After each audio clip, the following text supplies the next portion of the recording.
Welcome back, everybody, to Unapologetically Significant. We're your hosts, Rich and Shelly Marie. Hey, y'all. What's happening today, Shelly? Man, it's a day. It is. First of all, we're in Arizona, as you guys all know, and when I got into the car, it said 116. When I got in the car, it said 122. Basically, we're just like frying chicken. Yeah. Frying chicken with it. Yeah. When I took hold of that steering wheel, I was like, cluck, cluck, cluck, cluck, cluck, cluck. Man, I was frying. I mean, how do you steer the car when the steering wheel is burning up? There's got to be a better way. Yeah. It's got to be a better way. It's called fall. Fall needs to get here. And it's coming soon. Yes, it is. Soon. Every day is a step closer. It's all about the attitude. It is. Ooh, speaking of attitude, here we go. All right. Today's subject is filters. And we're not talking about filters like your house filter, that's, getting all the air particles out. It's not that $79 filter they're trying to sell you for your cabin filter in your car that you really don't need. You don't need. Dust that mug off and let's go. We are talking about filters on personal filters and how we perceive things, how we filter things in our world. Okay. Tell me more. Thoughts? Well, I'm curious. What do you think about when somebody says a personal filter? I think about the biases we have. Oof. The biases that have been set in from early age throughout our lives. I mean, both good and bad, and not all bad. Some are good. Different experiences people have had, places they've lived, things they've personally experienced, things they've seen done, and all that shapes how we think and helps develop those filters. And then it's up to us to kind of tame those things and learn how to work with them. Oh, we're working with them. Yeah, we're working with them. That's not something, like you touched on a couple of things that I just want to give a shout out to or double down on, is biases. I know we all, when I hear the word, I'm not going to say all of us, but when I hear the word, I immediately think it's a negative thing, right? And it's really not, because we have really been trained as humans to be sensitive about certain situations, down to the caveman era when it's fight or flight, and we need to know when there's danger. It's the same thing, but then when you have our backgrounds kind of play a role in it, our cultures play a role in it, our job, our corporate job, or whatever job you have plays a role in it, our parents, grandparents, yada, yada, yada, on and on. You can see where I'm going with this. So don't think it's a bad thing that somebody says you have maybe a better word is, you have a blind spot. Right. Maybe. Right. Yeah. Yeah. We all have them. That's the thing. Even the person that said it hasn't. And probably said it because they're going through one of their filters. Yeah. And, the thing is, you really have to, this is part of that mirror work too. You've got to get in touch. As you get more in touch with yourself, you'll get more in touch with these filters and start figuring out what they are and how they affect you. And then you go into, why am I letting them affect me? Especially if it's something more on the negative side. The positive side, hey, roll with it. It's great. Right. But, if it's on the negative side, somebody cuts you off in the car on the way to work or the store or what have you, and right away you blow up. No, that's so-and-so, and blah, blah, blah, blah, blah, blah, blah, and you're all upset. Yeah. Why are you upset? Yeah. Why does that trigger you? Someone cut in front of you, you're still alive, you weren't in an accident. Instead of being grateful, now you're going to start talking about that person like a dog. Oh, that's so-and-so, he can't drive, she can't drive. Yep. And then when you get to your destination, you're going to talk about it. Yep. You're gonna get to work or to wherever you're at, and you're gonna tell the person that you're with, like, let me tell you about this experience that you had, and you're reliving this situation. Yep. It's so funny. When my kids were younger, I was one of those people. Look, I'm called spade a spade. I was one of those people. I would get angry. I would get feisty when somebody cut me off in traffic. And one day, my daughter Phoenix was like, "Mom, it's like maybe they have to poop." Like, they're driving that way because they have to go to the bathroom. And now when that situation happens, I just like, look, we've all had to go to the bathroom really, really bad. We've all been stuck in the car, stuck in traffic. And you just have to assume it's not a malice intent. No one's Right. trying to attack you. Sometimes they are. Yeah, There's some yeah. wild, crazy folks days Right. that we're living in. But for the most part, it is truly, something that just happens. Mm-hmm. And then why are we allowing that to impact our day, our week, our month, our hour Right. behind Right. someone else's erratic behavior? Exactly. I look back, and I blame it all on my uncle. God rest his soul. This R.I.P. guy, we get in the car. This is when I was young. And he's like, "Oh, I'm going to take you guys for some ice cream." And we're like, "Oh, yeah, let's get in the car with crazy Uncle Harold. Let's get in the car with him." This fool, he'd get on the freeway, and we're driving, and a car would pass him. And he's like, "That guy can't pass me." Oh. And I'm like, "Oh, my God." And he'd speed up and get around the guy. Well, that happens the whole way to the ice cream thing. By the time we get there, we're so traumatized. Like, I don't want no ice cream. Stomach hurt. I need to go to bed and chill out. And then on the ride back, we're like, "Oh my God, if I eat this stuff and he's doing that, I won't throw up." So I know that was traumatizing for me. So I used to do that, not the same exact thing, but when people would pass me, oh, I was hot. Like, who do they think they are passing me? Yeah. Who am I to even question where they're going? Yeah. Mind your own business. Mind your business. Stay in your lane, literally. Yeah, Stay in your lane. Literally. But it's easier said than done. But it's a learned behavior. Like, Yep. where did we, where did your uncle get this idea of like he can't let anybody pass him? Like, Yeah. random. But I'm sure there's a story behind it. Yeah. I think my thing is there's a couple things like being a woman and being a woman of color in corporate America. There's definitely some bias and filters that I had that didn't work in my benefit. Mm-hmm. That's for sure. And I had to recognize them and like, okay, why am I letting, this person getting a promotion bother me? Or why is it that I feel like I need to shrink down so everybody else feels a certain way? It's like certain behavior patterns that I've definitely noticed that I've had. I don't know where I picked it up from. Mm-hmm. Some of and I truly believe everything is a learned behavior. Right. I don't know. Yeah. And, when you look at those behaviors, how do you break them? Well, That's the thing. And, how do you recognize it? yeah, Okay. You got to recognize it. And then you got to call it out, You gotta right? call it out. You got to call it by its name, and then you have to fix it. Yeah. And it shouldn't be the way one of them happened to me. Because the thing with the car, my uncle used to always drive fast and whatnot and passing everybody. So when I was able to drive, I did the same thing. Yeah. My dad was a much slower driver, but my uncle, this nut, he took Speedy us everywhere. Gonzalez. Oh, yeah. So I'm speeding down a side street one day, like, kid jumps out in between the car. And I slam on the brakes. Thank God I missed him. That was my reckoning right there. I go, this speeding is crazy. What if I had hit that kid? Yeah. And I'm like, but we shouldn't have to get to that extent to say, okay, I need to do something about it. I should have recognized it before. I mean, speed limit had no meaning to me. I think it's funny because I think most of us nowadays, humans, folks, people, whatever, I think we react to painful situations. Mm-hmm. Like that is the one thing that that will make me change. If I'm uncomfortable, then I'm gonna reevaluate the situation. If Right. I'm continuously low on funds, that's uncomfortable. Like I want to get my hair done. I want to go get a pedicure. I want to go get to eat. I want to do the things I want to do.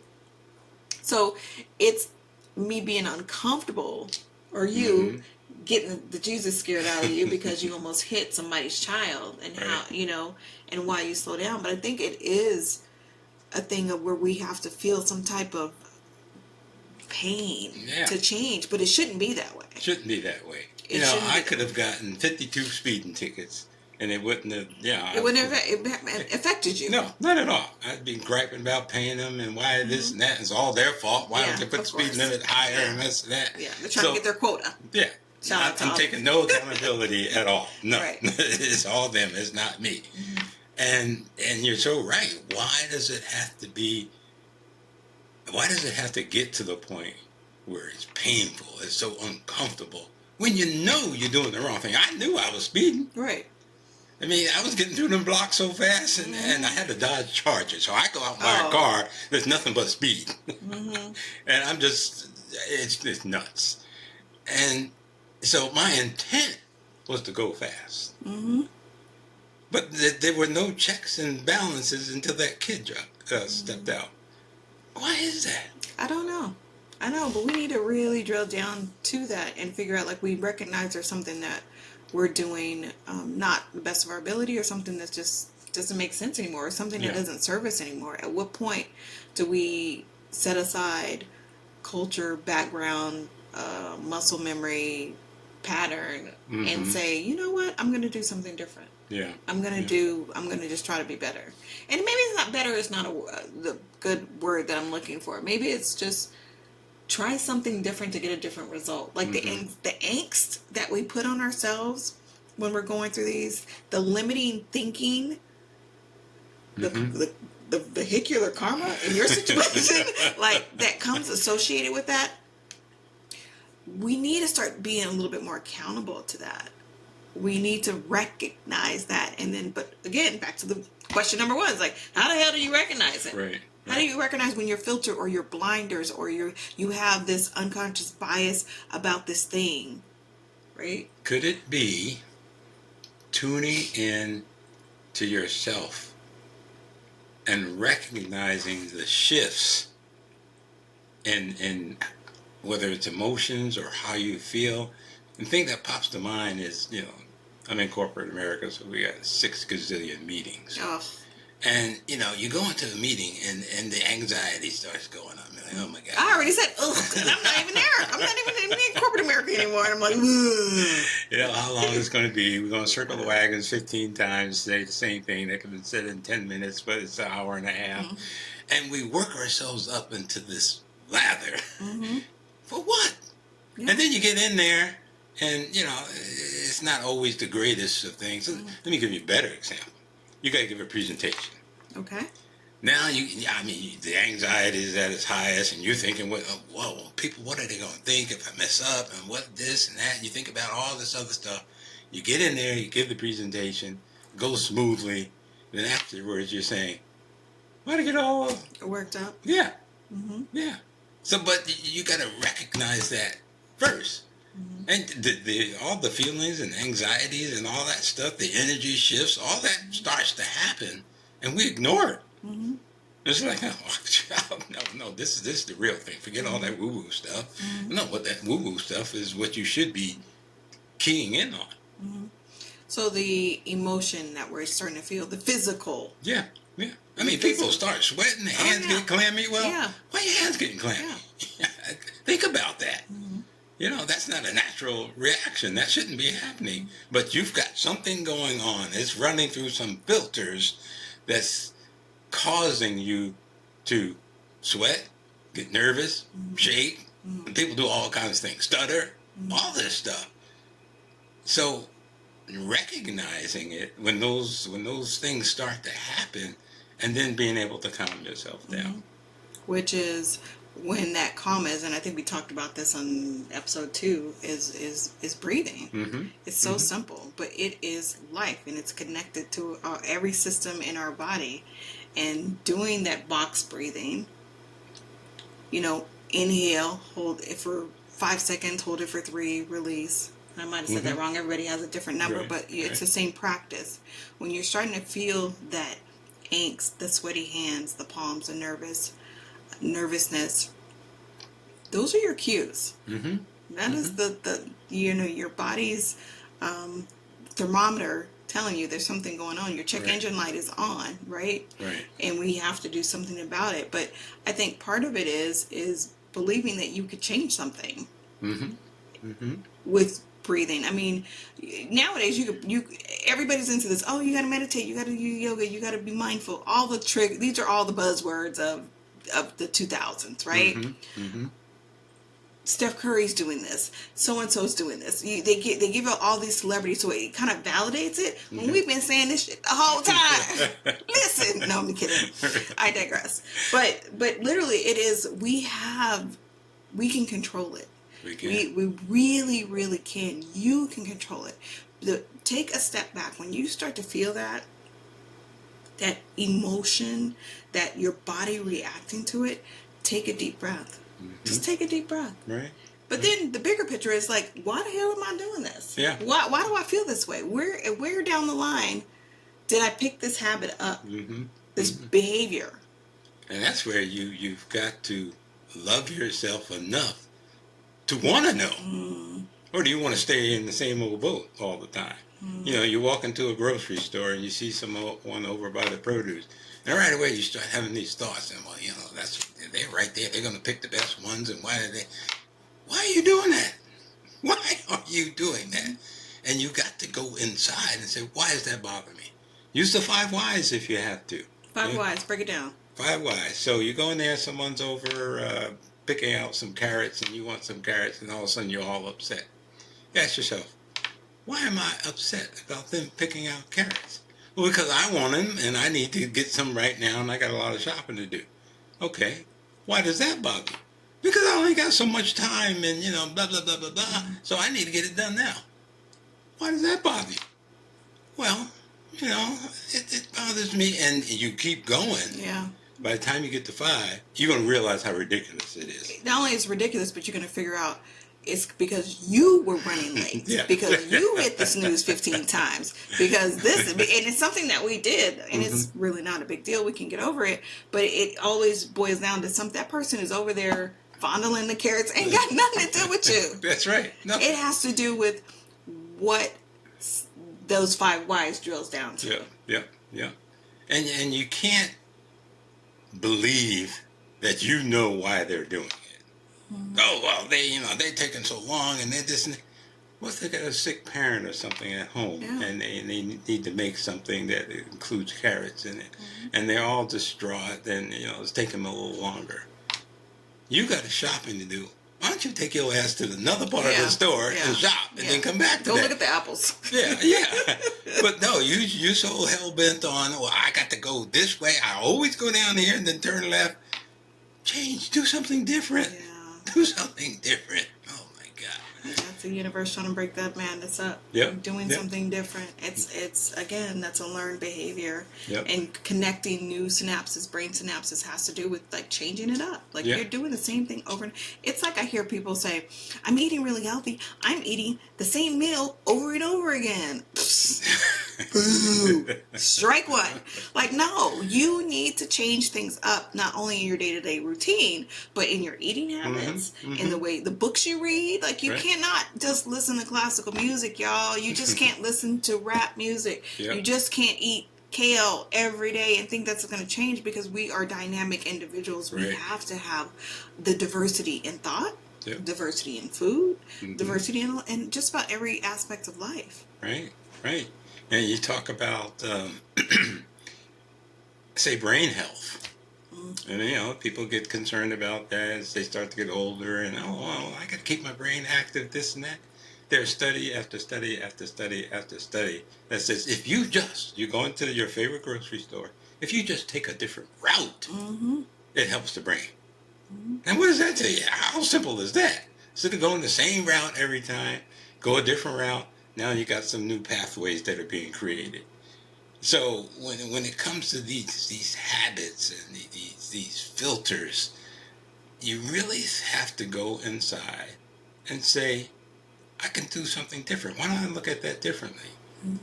You calling up this company because your bill's wrong, and you get somebody that doesn't speak English very well on there. Boy, it's like up the flagpole. Yep.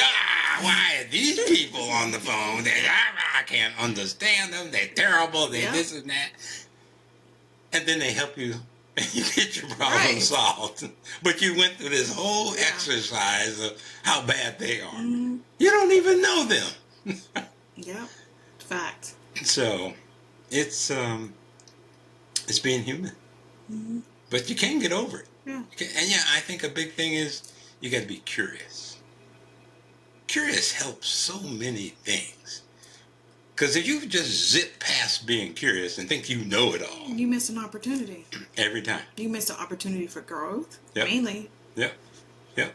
Like, and we're not saying just go around do. No, I mean, oftentimes now, the Shelly that is here today, I'm like that. I'm just like, whatever. Like, Yeah. okay, they haven't really, somebody's got to go to the bathroom. Yeah. Like, Yeah. they have, I assume positive intent. And this is not always. I'm human. I have my days. I had a situation where I was in the store today, right before I came over here, and I used to get shy around, not shy, I'm a little bit standoffish with people. I'll smile. I may or may not say good morning. I try to make eye contact and smile. That's my at least my because of I had a personal experience where I would speak to people and they automatically think I'm trying to date you. Mm-hmm. And I was like, it led me to be in this precarious situation.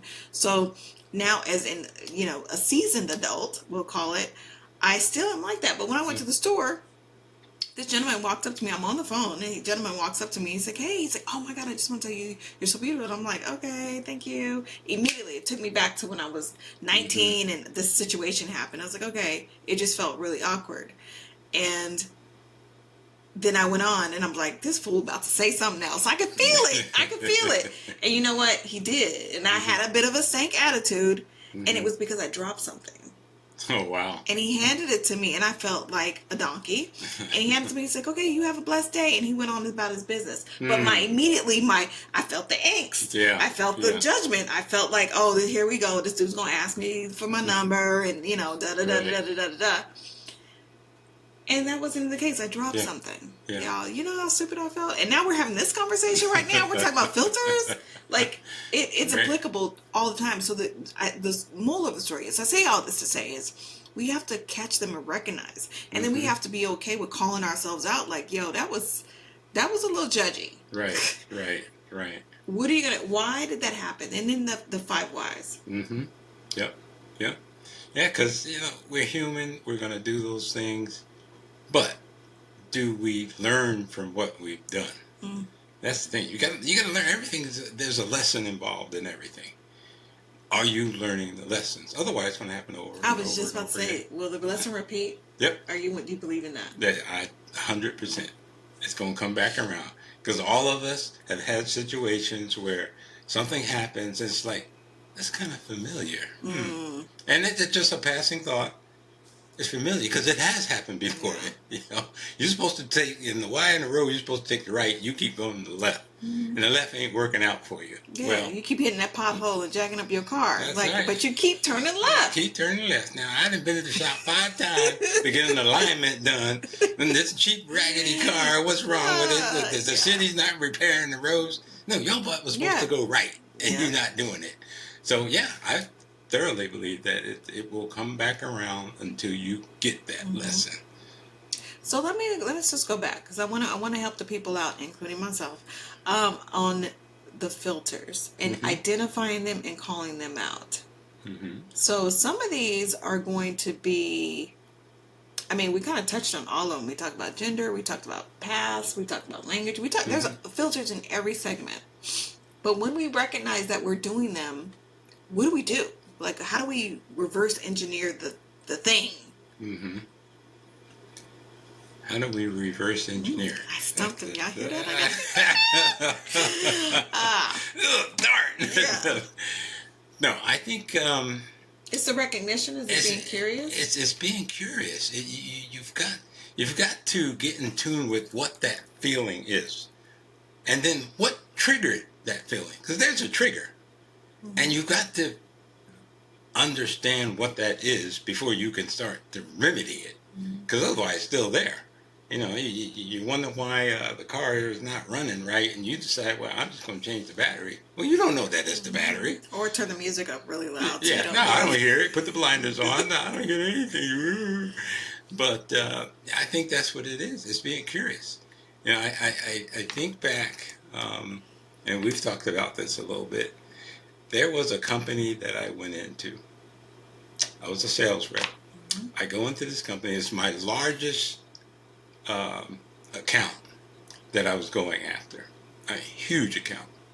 I go in there and I introduce myself to the guy who runs the whole operation. He takes me into another part of the facility to introduce me to the guy I need to work with.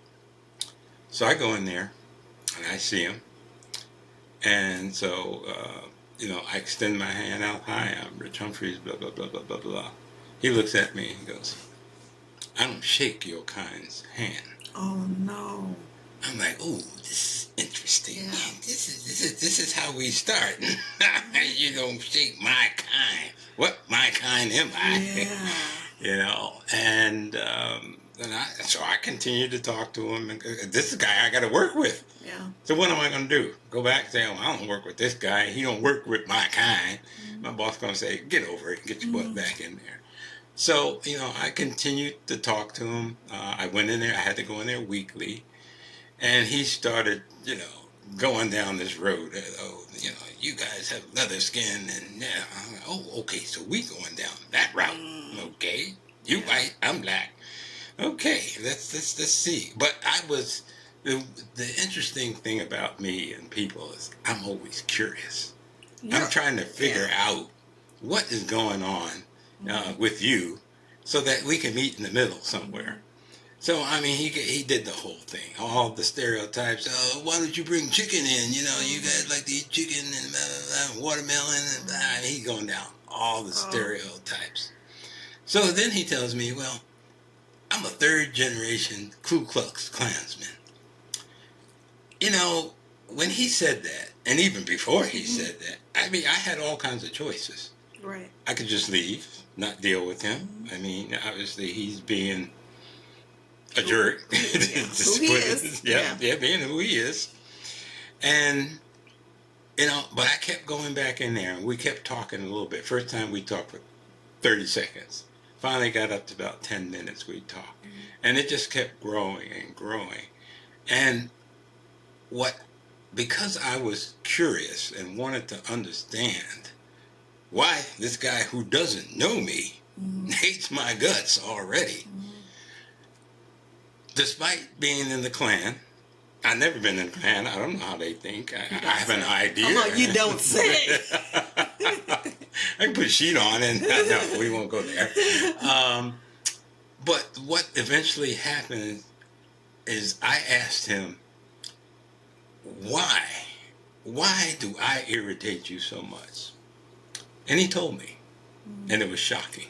What was it? To share. He told me that when he was growing up, and he grew up in the Midwest, he said if his parents came into the room that he was in and he was watching TV and there was a black person on a commercial or on a show or whatnot, he got beaten. He got beaten, he got locked in the closet, and they wouldn't feed him for a couple of days. Wow. And never do that again. Now I'm starting to understand, well, I wouldn't like them folks either. Right. That was ingrained in me. So then I started to say, okay, now I understand where he's coming from. And we started talking from that point of pain that he had. And a year and a half later, this guy threw me a surprise birthday party.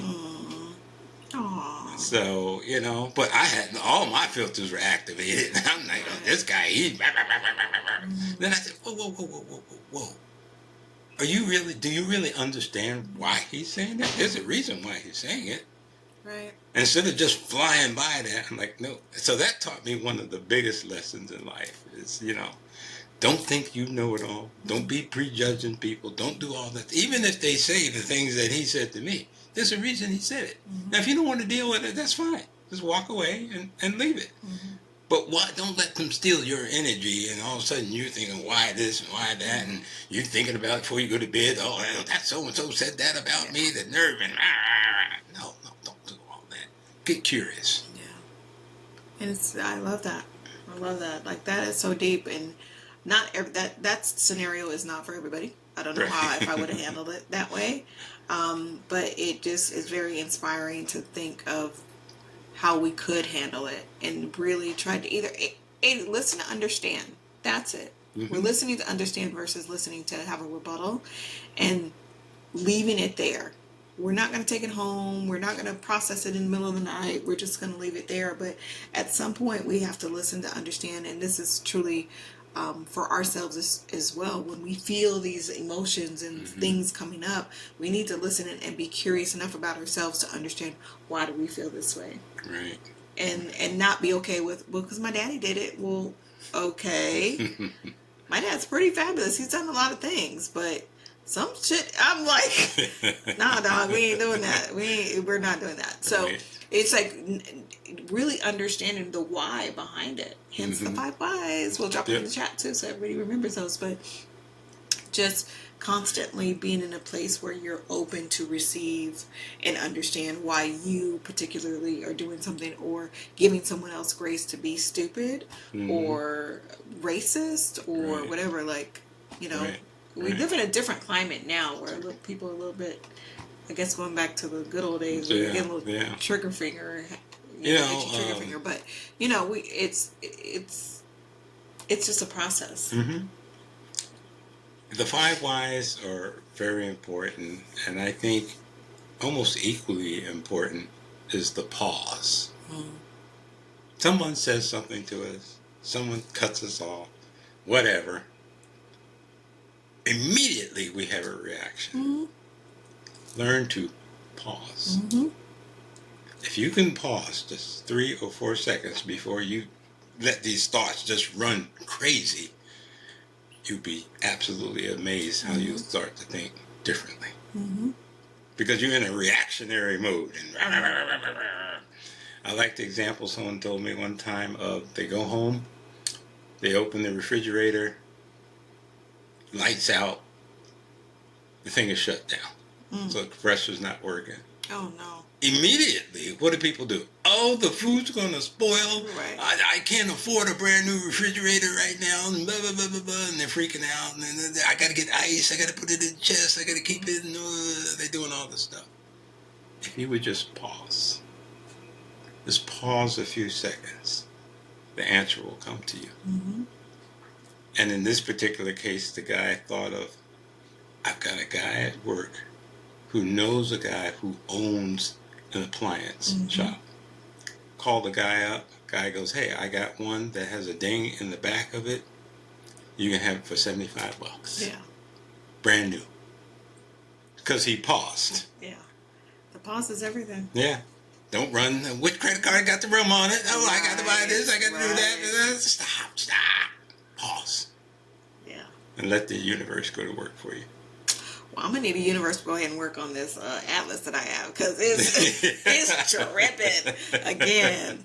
My car is doing its thing, and the universe is gonna do its thing, and I'm just pausing. Yeah. I just took my kid's car. Yeah. There you go. I will figure it out. But all right, I think we're at time. Yeah. So. No, just kidding. So yeah. So the takeaway for you guys is, we're going to listen to understand. We're going to recognize the triggers, and we're going to ask the 5 whys on why we're triggered. Why is this bothering us? Before you go off on somebody, before you hold somebody else to the highest level accountability, we're going to turn that finger back on us and kind of look at that. Understand before being understood. Oof. Say it again for the people in back. Learn to understand before trying to be understood. Because you got to pause. You got to pause. And with that, we'll take a pause until the next time. And appreciate all of you for tuning in and all the likes and whatnot and telling other folks. Please give us some feedback if there's something you want to hear us talk about.